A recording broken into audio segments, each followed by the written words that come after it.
राज्य सरकारच्या मराठी भाषा सक्तीच्या निर्णयाला विरोध करत काही रिक्षा चालकांनी थेट रस्त्यावर उतरून वाहतूक रोखली।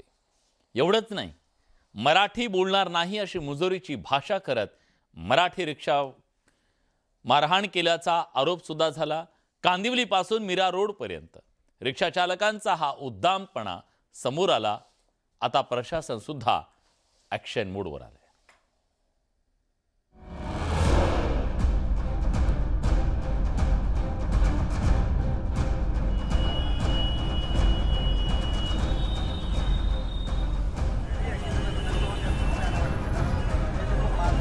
मुंबईतल्या कांदिवली आणि मुंबई लगतच्या मीरा रोड मध्ये अमराठी रिक्षा चालकांची मुजोरी पाहायला मिळाली।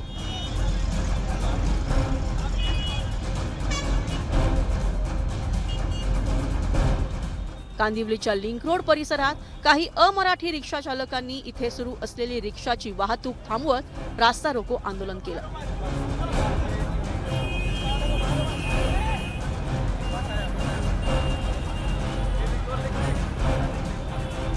राज्य सरकारनं रिक्षा आणि टॅक्सी चालकांसाठी लागू केलेल्या मराठी भाषा सक्तीच्या विरोधात या रिक्षा चालकांनी हा पवित्रा घेतला।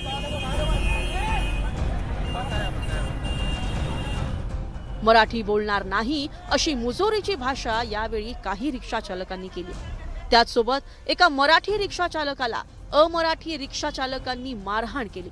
दरम्यान मीरा रोड मध्येही रिक्षा चालकांचा उद्दामपणा समोर आलाय। मीरा रोडच्या पिनाकोलो परिसरात रिक्षा चालकांनी प्रवाशांना रिक्षांमधून उतरवल्याचा आरोप केला जातोय। दरम्यान प्रवाशांना त्रास देण्याचा प्रकार खपवून घेतला जाणार नसल्याचं आरटीओच्या अधिकाऱ्यांनी इशारा दिलाय। या प्रकरणी मनसेनं आक्रमक पवित्रा घेतलाय। ज्या रिक्षा चालकांनी असा उद्धटपणा प्रवाशांसोबत केलेला आहे त्यांना मोटर वाहन कायद्यानुसार आम्ही नक्कीच परवाना रद्दबाबतची नोटीस तात्काळ त्यांच्यावरती इथं चलन देऊन त्यांना ज्या रिक्षा चालकांनी असं केलेलं आहे त्यांना परवाना रद्दची आम्ही तात्काळ नोटीस पाठवू। मारहाण केली, त्याची रिक्षाची तोडफोड केली, त्याला मारलं, त्याच्या तोंडाला लागलं पण आहे। त्याच्यानंतर कळल्यानंतर आम्ही तिथे आमचे सहकारी सर्व महाराष्ट्र सैनिक तिथे पोहोचले त्या ठिकाणी। त्यानंतर मीही गेलो तिकडे। गेल्यानंतर जे काही शेअरिंग रिक्षावाले रिक्षा बंद करून ठेवले होते त्यांना मी विचारलं, तुम्हाला रिक्षा चालवायची आहे नसेल तर इथून रिक्षा काढा, हा पार्किंग प्लॉट नाही आहे। नाही सर, आम्हाला चालवायचे, आम्हाला वाटले इथे मारपीट झाली म्हणून आम्ही बंद केले। तर सर्वांनी रिक्षा चालू केली। त्याच्यानंतर आम्ही त्याला शोधत होतो, ज्या उत्तर भारतीयांनी मारहाण केलेली मराठी रिक्षा चालकाला तो भेटला। त्याला पोलिसांच्या, तो वयस्कर होता त्यामुळे आम्हाला खंत आहे की आम्ही त्याला मनसे स्टाईल दाखवू शकलो नाहीये, परंतु त्याला पोलिसांच्या ताब्यात दिले। पोलीस त्याच्यावरती FIR घेत आहेत आता। दरम्यान मराठी भाषेच्या तपासणीतून बचावासाठी काही ऑटो टॅक्सी चालकांनी रेल्वे स्थानक, मॉल आणि प्रमुख मार्ग टाळण्यास सुरुवात केली। नोटीस बजावलेल्या चालकांचा गट हायकोर्टात याचिका दाखल करण्याच्या तयारीत असल्याचंही कळतंय। परिवहन विभागाचे अधिकारी मुंबईमध्ये मोठ्या प्रमाणात तपासणी करत आहेत। या तपासणीमध्ये मुंबईतले ऑटो रिक्षा चालक प्रवाशांशी बोलताना जुजवी मराठीमध्ये बोलत आहेत की नाही याची तपासणी करत आहेत। मात्र या तपासणीमधूनच ऑटो रिक्षा चालक पळवाट काढत असल्याचं दिसत आहे। दरम्यान शिवसेनेचे नेते संजय निरुपम यांनीही परिवहन मंत्री प्रताप सरनाईक यांची भेट घेऊन मराठी सक्तीच्या कारवाईला मुदतवाढ देण्याची मागणी केली। त्यावर सध्या तरी मराठी शिकण्यासाठी 1 महिन्याची नोटीस दिली जात असल्याचं सरनाईक यांनी सांगितलंय। त्याचवेळी कोणाचीही मुजोरी सहन केली जाणार नाही असा थेट इशाराही दिलाय।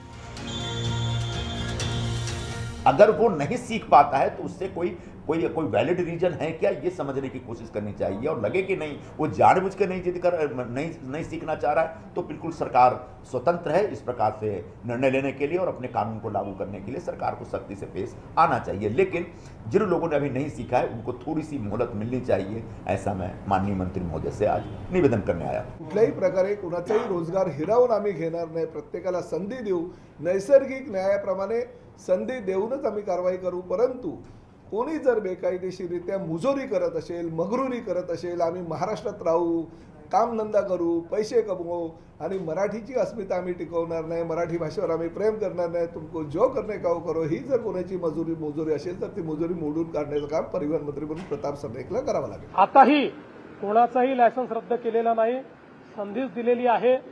मला असं वाटतं की अपेक्षा ठेवणं की बाबा महाराष्ट्रामध्ये तुम्ही मराठी शिका हे गैर नाही, पण एवढं मात्र सांगतो आमचं सरकार कोणावर अन्याय होऊ देणार नाही। आणि जर त्यांना असं वाटत असेल की आम्हाला अजून संधी पाहिजे, आम्हाला अजून वेळ पाहिजे, तर त्यांना वेळही वाढवून द्यायला सरकार तयार आहे. सरकारचा कुठलाही त्याच्यामध्ये असा विषय नाही की कोणावर अन्याय करायचा आहे.